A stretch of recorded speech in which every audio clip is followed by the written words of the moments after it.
Praise the Lord. സ്നേഹമുള്ള സഹോദരങ്ങളെ, പ്രഭാതവന്ദനം. ഇന്ന് ഈശോയോട് ജനം അടയാളം ചോദിക്കുന്നു. ഈശോ അവർക്ക് അടയാളമൊന്നും കൊടുക്കാത്തതിൻ്റെ കാരണം, എത്രമാത്രം പറഞ്ഞു കൊടുത്താലും ഈ അടയാളം അനുഗ്രഹമാകുകയില്ല. കാരണം വചനം പറയുന്നു, കണ്ണുകൊണ്ട് കാണാനാവില്ല, കാതുകൊണ്ട് കേൾക്കാനാവില്ല, മനുഷ്യൻ്റെ മനസ്സുകൊണ്ട് ഗ്രഹിക്കാനാവില്ല. അതുകൊണ്ട് എന്ത് ചെയ്യണം? ആന്തരികമായ കണ്ണ് തുറന്നു കിട്ടണം, ആന്തരികമായ കാത് തുറന്നു കിട്ടണം, ഹൃദയം തുറന്നു കിട്ടണം.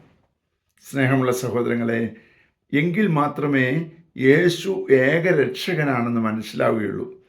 കണ്ണുകൾ കൊണ്ട് കാണാനാവാത്ത, കാതുകൾ കൊണ്ട് കേൾക്കാനാവാത്ത, ഹൃദയം കൊണ്ട് മനസ്സിലാക്കാൻ മാത്രം പറ്റുന്ന ആ ഒരു തലത്തിലേക്ക് നമ്മൾ ഉയർന്നെങ്കിൽ മാത്രമേ നമുക്ക് യേശു ഏകരക്ഷകനാണെന്ന് മനസ്സിലാകുകയുള്ളൂ.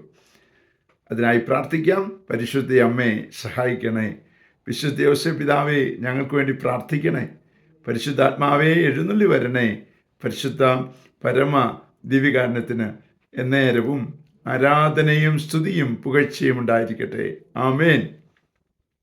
നമ്മുടെ കർത്താവായ യേശുക്രിസ്തുവിന്റെ കൃപയും പിതാവായ ദൈവത്തിന്റെ സ്നേഹവും പരിശുദ്ധാത്മാവിന്റെ സംസർഗവും സഹവാസവും സ്നേഹവും ശക്തിയും കൃപയും എല്ലാ അനുഗ്രഹങ്ങളും സമൃദ്ധമായി നിങ്ങൾ ഏവരോടും കൂടെ ഉണ്ടായിരിക്കട്ടെ, ഇപ്പോഴും എപ്പോഴും എന്നേക്കും.